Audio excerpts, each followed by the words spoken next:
what challenges do the Lions present? Because they have to present some semblance of challenge offensively, because even though they got shut out against the Patriots, which kind of undercuts some of these things, I get that, they're still, even with that shutout, they're second in the league in yards per game behind only the Bills, and they're third in the league in points per game behind only the Bills and the Chiefs. And we would all agree that the Bills and Chiefs are awesome. So it's a weird dynamic because they also have probably the best two quarterbacks in the league. And I don't think anyone in the universe puts Jared Goff anywhere near close to that category. There are a couple things, DeAndre Swift is supposed to come back. That's what he said. And so like that tandem of him and Jamal Williams has been very, very good. So on that side of the ball, Kevin, that's my first place that I'm very concerned with is if DeAndre Swift is back, he is dude, if you have him in fantasy, you're enjoying having him as your fantasy running back when he's healthy because he is so much fun to watch. Does that Philly game then, and I know we have to go all the way back to the beginning of the season, does that Philly game what the defensive film study keys in on? Because he ran all over Philly. I know that was a game where defense was like, we'll figure it out. Nobody really liked it or enjoyed defense there. Well, yes, that's part of it. And the Cowboys, obviously, with their lack of ability to stop the run, they got to figure a lot out there. But the great thing is you don't have a quarterback that can run. Like he's not a threat for that. So what you saw on Sunday night isn't necessarily the blueprint for them. They're not looking at it going, all right, we're going to run the exact same RPOs because they can't. Because you're not afraid of him running, so you know what your options are whenever it's time to go defend somebody. Now, Josh Reynolds has really ticked up in the absence of DJ Shark. He and Jared Goff have had a very good time together, but Shark is actually may come back as well. That's something that you're kind of keeping an eye on right now. Okay, I'm glad that you said that because I feel like the Swift information has been more forthright with he's still questionable, but when they asked him, he was like, no, yeah, my plan is to build up and be back ready to go Sunday against Dallas. It's very Dak-like, right? Yeah, for DJ, it feels like it's been all over the ankle. It's tough to say with all of that, and I'm not as confident because he didn't even practice yesterday either. I'm not as confident we'll see him as Swift, who I do believe they'll see. With Reynolds is battling through an injury also. Yep. But he became law firm. Not that one. I do like your approach on this, though, Mike. I like that a lot. St. Brown has been like this cool story for them. Although that's another, you're definitely right. That's another guy who missed a game with injury. I'm expecting him to be back. Sure. Yeah. From what I'm looking at, because I've been keeping an eye on a lot of fantasy stuff here. And so I'm expecting him to be back. The connection that he and Goff have had has been awesome. But Detroit does a really good job of, finding really good opportunities for him to get open, creating mismatches. Mike and I talked about that with CeeDee Lamb and Oxnard. And CD was like, you're always mismatch hunting. And then he went on to explain a lot of other things about it. But with what they do, they love to get St. Brown in the slot. They'll line him up outside.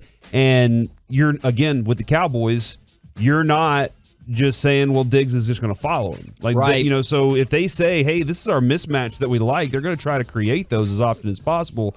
If Reynolds is healthy, though, man, that's three wide receivers. If he and Shark are all healthy, that's three really good wide receivers out there. Otherwise, you're dealing with I think Kennedy, Tom Kennedy is one of them. I don't even know who that is. Here it is. Yeah, Khalif Raymond and Tom Kennedy. I'd take my chances. You did one of those as a senator, right? I feel yeah. So, anyway, definitely Khalif Raymond. Yeah. All right, so just looking up the quick stats here. Okay. Listening to Corey and backing him up here. The Cowboys are 19th in yards allowed on the ground. So if you're looking at a negative right now towards the defense, which there's not much because points are the most important analytic stat and how many points you're giving up. That's a fact. But you're fourth in yards allowed passing. 183.5 is fourth best in the NFL. Averaging 120.7 yards given up on the ground is the 19th. I guess if you want to say 19th best. Sure. Usually you don't say when you're 19th. I got you. We're the 19th worst. Yeah. So that is a way. Now, looking at this, I didn't know this. I didn't know that they were this bad.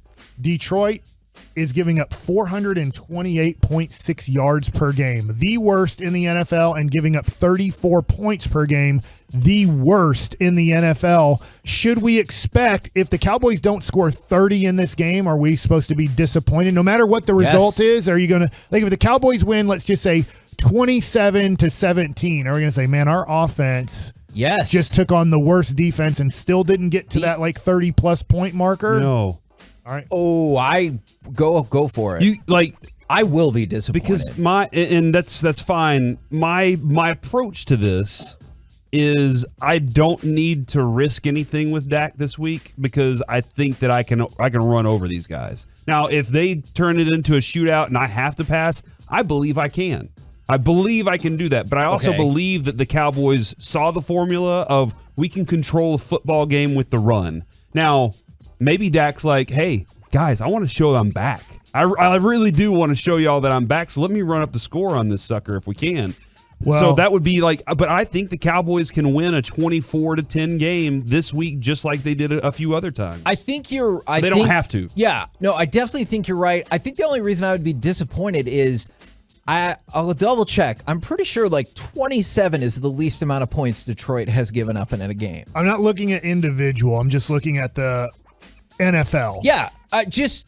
So per game, here we go. They've given up 38, 27, 28, 48, 29. So I think I would be disappointed because maybe I'll set my bar at 27 if that works better. If they don't hit at least 27, which is the least amount of points that Detroit has given up this year, I'll be disappointed. Go back to that real quick.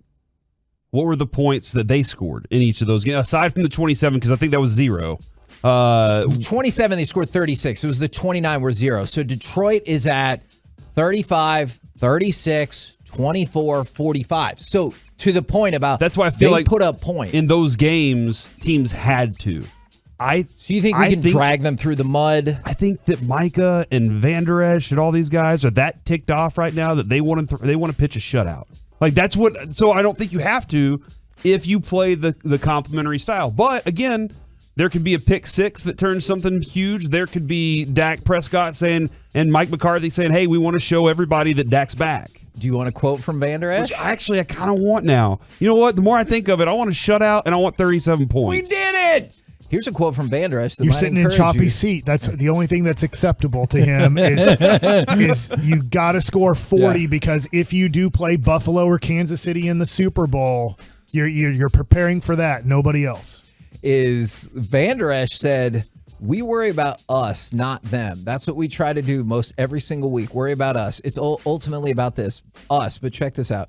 If we don't beat ourselves, we're going to kick everybody's butt. He said butt. He did. I mean, it's Leighton Van Der Esch. He didn't say ass. That doesn't. And it feels like that would have been disrespectful. more. Yeah. What? What do you mean disrespectful? He's way too respectful. He's the wolf hunter. You know, like I feel like that's at this point now, Kevin. That's where you're saying beat yourself, challenge yourself. The Cowboys. Come on, Mike. What are you, us? Go. Keep going. They should be in that mindset now of, okay, how excellent can this defense actually be? Let's go try and hold them to nothing every night. I don't want them to gain another inch, kind of mentality.